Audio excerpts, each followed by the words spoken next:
you can see, we're dressed as homage to the show ending. We're dressing as our favorite characters from Supernatural. We're cosplaying Sam and Dean in the rain. Kidding. We're actually in town working on our next two-man show, Perverts, a musical. Come check it out if you have a second. Or if you're a pervert. Oh, hold on a minute. All right. But really, guys, we're super excited. You know, I can't believe we're back in Hall H. So exciting. Really? You texted me what you were wearing. I assumed you wanted me to match. Never assume, Rich. It makes an ass out of you. And are we ready to do this thing? All right, let's do this, shall we? Let's start this panel. How excited are we, Hall H? Oh, man. When we got started, it was Cubicle H. That's how long it's been. Jared couldn't even fit in the room. That's right. Guys, we're so honored to have been a part of this show and to be here with you guys all these years. We're going to bring out a great group of people. That we have to bring out because they're on the list. That's right, because we're contractually obligated. Start us off, Robbo. Yeah, so first to the stage is a writer who has been writing for the show for the last 6 seasons, and he just got upgraded to executive producer. And fun fact, he's one of 3 Roberts on the stage today. Executive producer, Bob Bobo Barron!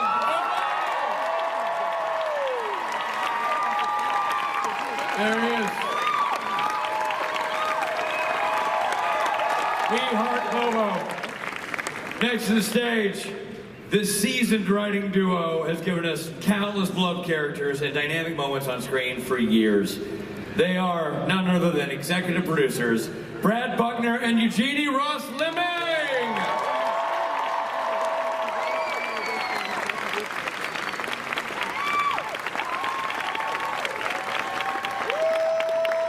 Our next guest's very first job in TV was writing for Supernatural. After 8 seasons in the trenches, he ascended to the coveted position of showrunner. Armed with genius talent and deep respect for the characters and stories, he has beautifully shouldered the show's vision for the past 3 seasons, and now leads us bravely forward into the show's final chapter. Executive producer and co-showrunner, Andrew Dabb. There he is. It all rests on his shoulders. No pressure. Next to the stage, truly a lion of the industry. He has produced and directed hundreds of episodes of television, most notably the show we're all here to celebrate.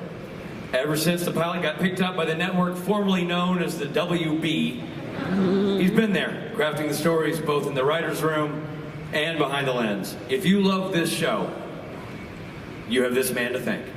Ladies and gentlemen, Robert Singer.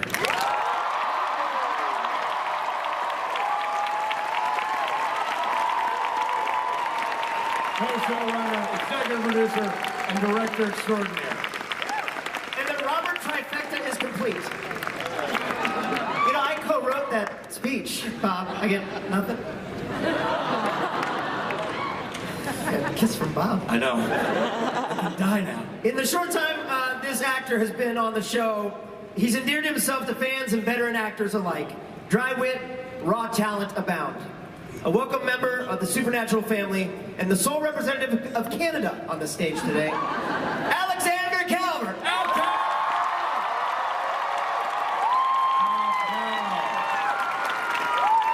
Cal. There he is.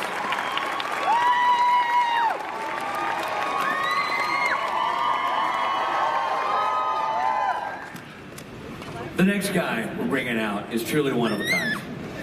He is a man who took a guest starring role and turned it into a core, iconic, and fan-favorite character. In addition, he has also harnessed the power of his popularity to build one of the most successful philanthropic enterprises in entertainment. There is no more charitable man in Hollywood. The people he has helped and the lives he has touched will live on long after Castiel hangs up his trench coat for the final time. the one, the only, Misha Collins.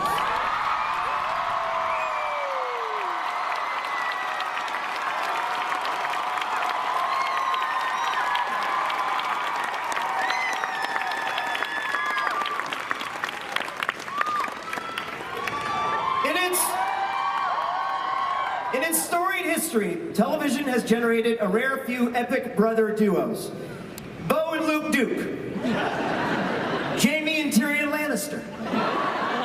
Those two dudes from Suits. Were they brothers? I don't know. The point is, epic brother duos. Indeed. And no such duo is more epic than Sam and Dean Winchester. And there would be no Sam and Dean without these next two gentlemen. And let's be honest, in fact, there would be no show. Their chemistry both on and off screen has been the lifeblood of the show's success. They also happen to be two of the most professional and kind guys we've ever had the pleasure of knowing. They are loyal to each other, gracious to their crew, devoted to their families, their friends, and the fans. In short, class acts. Ladies and gentlemen, Jensen Ackles and Jared Padalecki.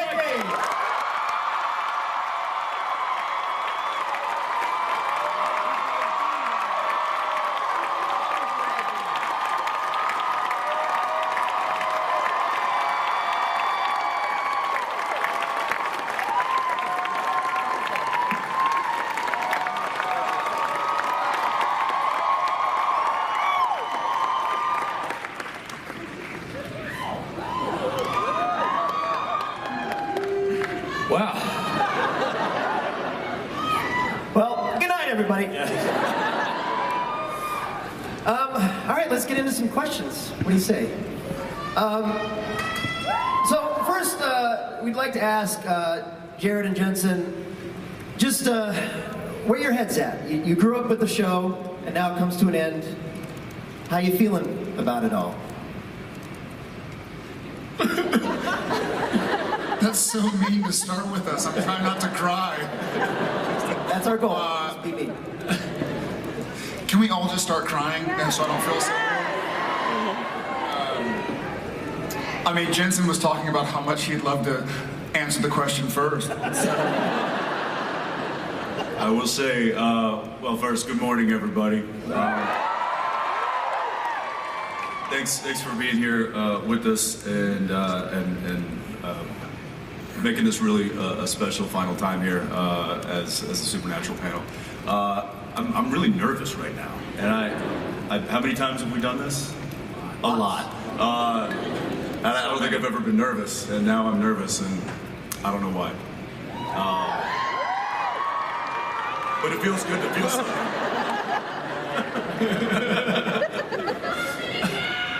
Do it again? Okay.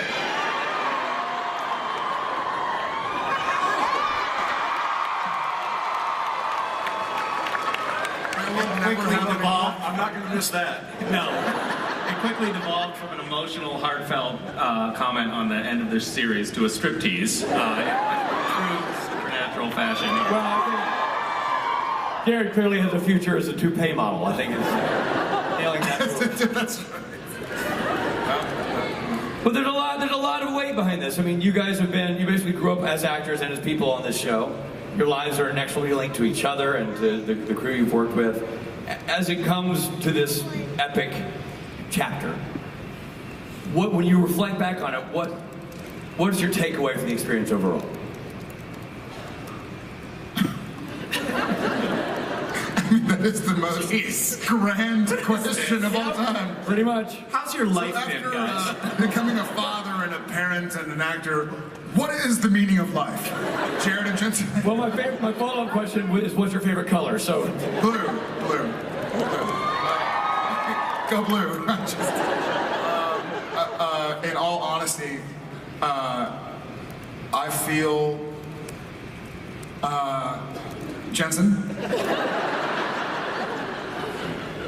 It really is hard to express the takeaway from the experience. 15 years is a lot. Well, we'll say 14 and change. It's a long time. This guy was just in his early 20s. I was just born. You were just born. And we hooked it up to Vancouver, thinking that, you know, we'd just put our lives on hold, just press pause for maybe a season, maybe 2. We knew we had something good. We might have even gotten something like 3 seasons out of it. That's asking too much. And then we would then, you know, come back and press play, and life would go on, and it never got unpaused, and I'm very thankful that it didn't, because it's been quite a ride, and it's hard to express what we're going to take away from that, but lifelong friends, experiences of a lifetime, and I mean, this is, Sir, it's hard to put in. thank you all so much. See? You did it. You did it. Misha, your journey has been a little bit different. You started as a guest star in the show and then worked your way up to being such an integral part of it. What are your feelings about it coming to an end and your journey?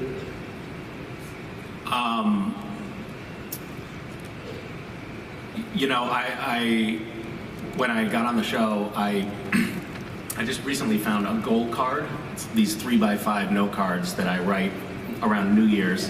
Really nerdy, but it's like, here are my goals for the year.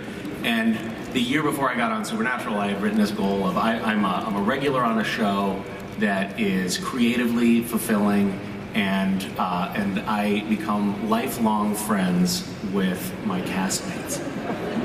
And I have found this show to be, I mean, I just came across that and I was like, oh my God, I can't believe that I wrote that, and I can't believe that this has come to pass. I consider these guys lifelong friends, and you guys lifelong friends, and I know that none of you like me, but... Semantics. That's semantics. But I could never have dreamed that along with that would come this incredible fandom and this kind of iconic legacy of a show. And it feels like a great honor to have been a part of it. And I look forward to, you know, writing a new gold card. And you guys are going to be on it for sure. Oh, thanks. Yeah. Do you have plans for the immediate future? Everything? Yeah, I don't know. You know, I just finished writing a cookbook with my wife, and that's, you can buy that on Amazon now. It's the Adventurous Eaters Club, and I'm hoping to develop 6-pack abs as well. Lofty goals. Yeah. Lofty goals. So having seen you, really quickly, Misha, having seen you shirtless, don't go there. You want to lose 2 of your ab muscles for some reason?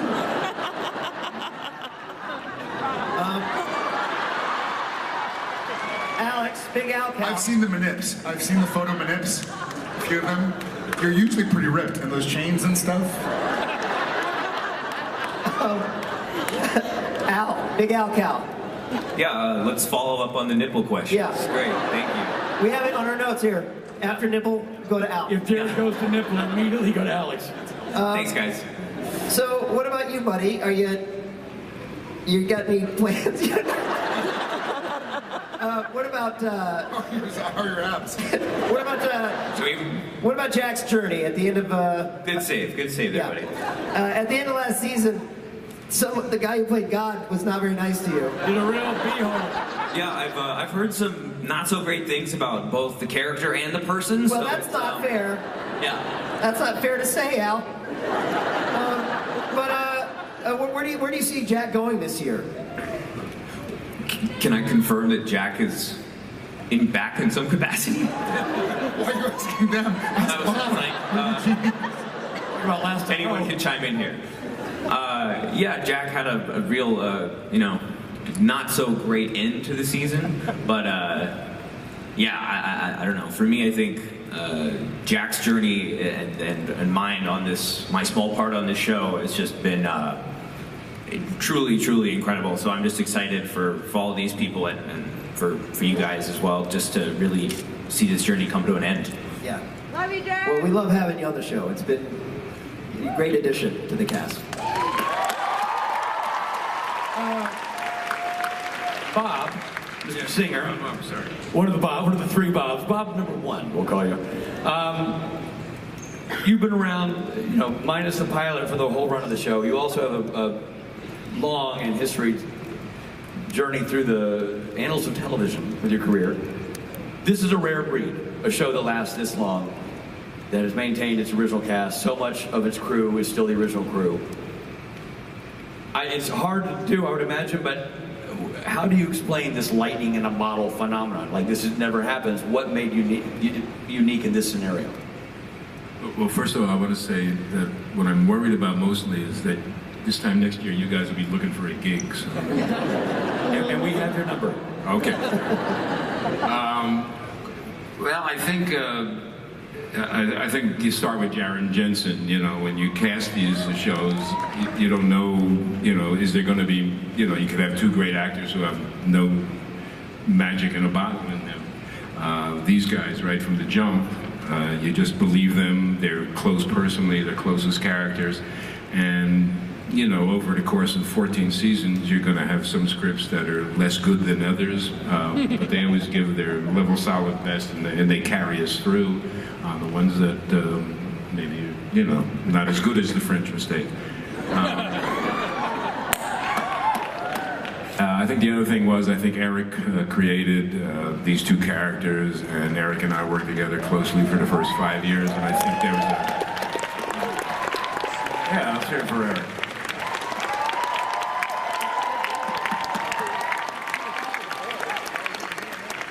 So I think a foundation of what the show could be was built fairly early, and I think when Eric left us, he left us with a lot of good things. I had the pleasure of working with Sarah for a couple of years, and then Jeremy, and now Andrew. And I think they stepped into that role as good as possible. So, for me, it's just been a joy. You never imagine 15 years, but it seems to have gone by, awfully quick because I pretty much enjoyed every minute. Awesome. Okay, Andrew. So at the end of last season, we left our guys surrounded by what seemed like zombies, and with the past, Hunt's returning from hell. We, in all fairness, we didn't leave them surrounded by zombies. You did.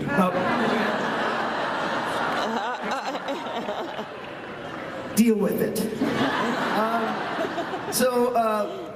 In past seasons, the endings have felt big, but this time we know it's the end. So how do we move forward? We don't. It's 20 episodes of clip shows. Good to know. We can't outdo the last 14, so why try? That's my opinion. Well, good to know. Good to know. Just for myself, in terms of what I'll be doing. Schedule. Yeah, schedule. Yeah. Now you're wide open. Yeah. Eugenie and Brad, what about God? He's not the God of yore. He's not the nice guy that he once was. Seems pretty pissed. Apparently a real jerk on set. Well, but great looking. Oh, they recast him. How do you move forward with that entity? And I'm not asking for personal reasons. Really, truly, how do you think that will shape this season and where we go this season? Well, I think that final moment at the very end of the season finale was probably one of the big game-changing moments we've ever had on the show. And to be 14 seasons in on the show and be able to have that much of a game changer is something. Because there was an assumption about God. We talked about God having left the building, he was not around, he was a long-distance guy, and literally had hands off. And that was confirmed when Chuck appeared for the first time a couple of seasons ago. But that was really the rule, and the boys bought into that and believed it. They were willing to accept a God who was hands-off and sort of let free will take over, and humans would do what they were going to do, and he would step in as needed, maybe. But this changed everything. Suddenly we have a God who never did leave the building, really. He was standing in the shadows, manipulating, creating stories, and watching how the boys are going to respond to this.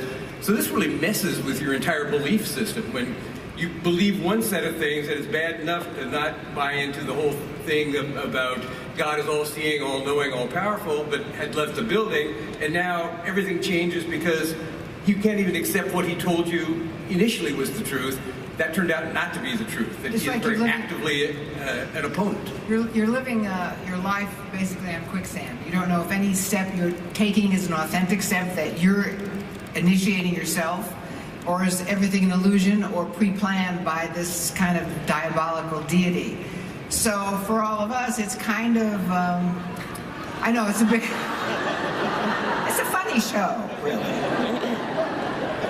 So we're sort of playing with each other as writers, trying to figure out what it really means. I think it's the last year, so we have a chance to take chances we didn't have before. We're building to something that we all have to have a consensus on, but it's an answer that can never really be final. I think it has many tentacles, and you'll be seeing them played out through the season. But basically, it's kind of exciting for us. Great. And we'll follow up to you, Bobo. We know that every year you build the season up to the big bad that's going to carry us through the next year. In this instance, you guys have crafted the biggest bad that can be conjured in the form of God. So how do you see that playing out from a character standpoint for God this season? Well, I think to build off what Brad and Eugenie were just talking about, what is really exciting about this Chuck reveal at the end of last season is that it really opens up the theme of free will, which is what we've been dealing with this entire time. And I think the way that this news lands on both Sam and Dean, we'll see them sort of respond very differently at different points to this news. And I think it puts everything they've done, everything they've accomplished into doubt. What was them? What was this plan? And I think the position of the show is, yes, you did save the day. Those were authentic victories, but they have to struggle with that and sort of reclaim, the victories of their past and say, no, this was us. We do have free will. And it's just that dynamic is going to play out really interestingly throughout the whole season. Awesome. Andrew, to you as the co-showrunner along with Bob, you've been handed this assignment of taking a legendary show that everybody loves and has followed for 15 years and sending it off into the night in the best way you know how. You've come up the ranks for the show. Like, you started as a baby writer, and now you're co-boss. How did it feel to know that this creative energy would be foisted upon you? Well, the good news is there was no pressure. Yes. So that's the best news.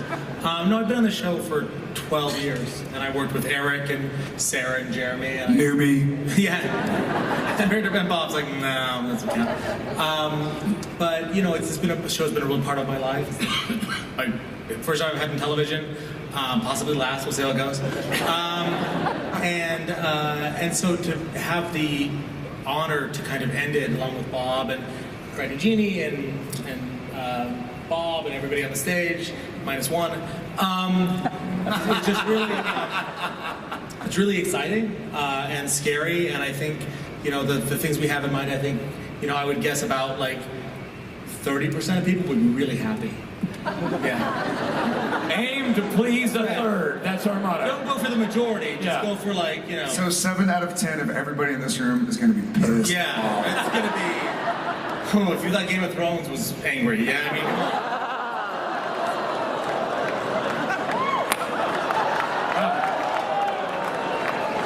come on. Oh, don't act like you thought the same thing. Awkward segue. Let's go right into this. Robbie, should we take some? Yeah, I know questions? you guys are eager to ask some questions, so let's throw it out there. Audience questions. Okay, so first, this is about that Supernatural parody 2 by Hollywood. And Misha, I loved you. You did a great Janine. So this is including Richard and Rob. How did you guys come to get involved in it? And do you know if there's going to be a third parody? The parody, the Hollywood Girls parody, how did you become involved in it this time? And the Hollywood Girls had little bits of blackmail against all of us. And they leveraged that to get us to come work on that production. Yeah, so I guess if we're going to do a third one, it depends on if they threaten us again. Yeah, they have been threatening me. Oh, so Misha's doing another one. Great. Those girls are super talented. They do such funny work, and it's a great homage to the show. And I think the first one was such a success that it was an easy ask to get everybody to come on board and do number 2. All right, next question. Hi guys, love you. My question is, since this is the final season, is there anything you haven't got to do on the show that you really want to do? It's a great question. As far as things that haven't happened to us on the show that I would like to happen, great question. Thank you. We always would kind of joke in the last 307 episodes that it would be fun, but who's counting? It would be fun to go to a beach in Maui or something,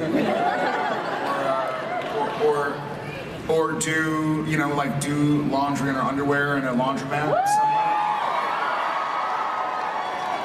But Misha's not ready, unfortunately. He has to lose 2 of his ab muscles. Yeah. But obviously, as we all know, who's been controlling what the boys are doing, we haven't been able to do that. So look to Rob Benedict, please. I mean, come on, man, you're writing it. Almighty creator. All right, Maui. You're Chuck. Maui. Not laundromat. Please don't be laundromat. For me, there's nothing I want to do that I haven't done yet. I'm just really honored and humbled to be able to have done so much already.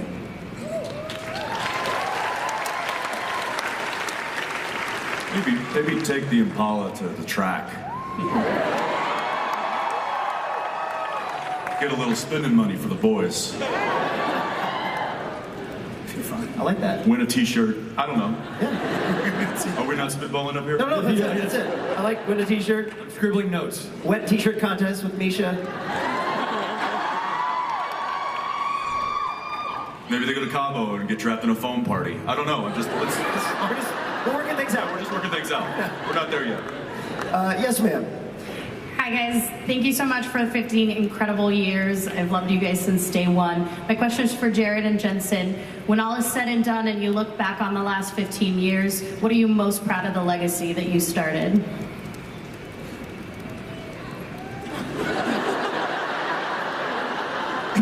Easy, Jensen. I'm gonna need more. Thank you for the question. Sorry if I seem... You have tissues in your pocket. Like you don't.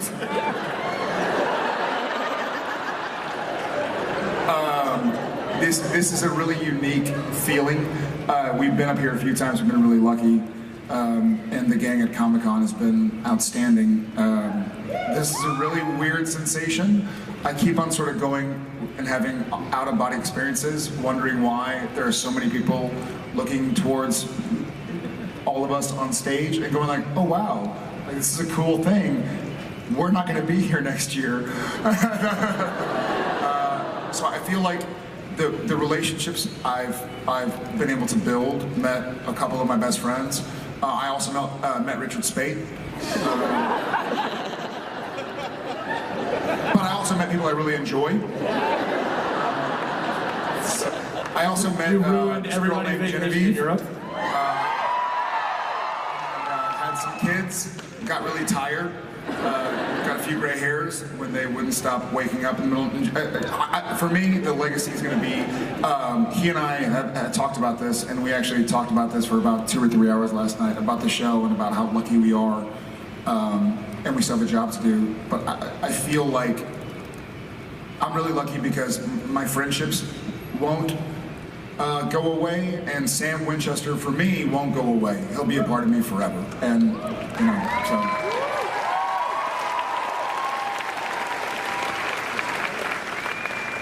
Yeah, looking back, I'm really proud of the work that this team has done for this long. To do a show is not easy. To make television is not as easy as people may think. You know, you see the 42 minutes that that we release to the masses, but to get those 42 minutes is 8 days of very intensive work. And after it's already been written. And after that's just the filming of it. There's there's pre-production, there's prep, there's the writing, there's the conceptualizing. There's a lot that goes in, and it takes a lot of very talented people to give you guys the best product we can make. And I'm really proud of that product.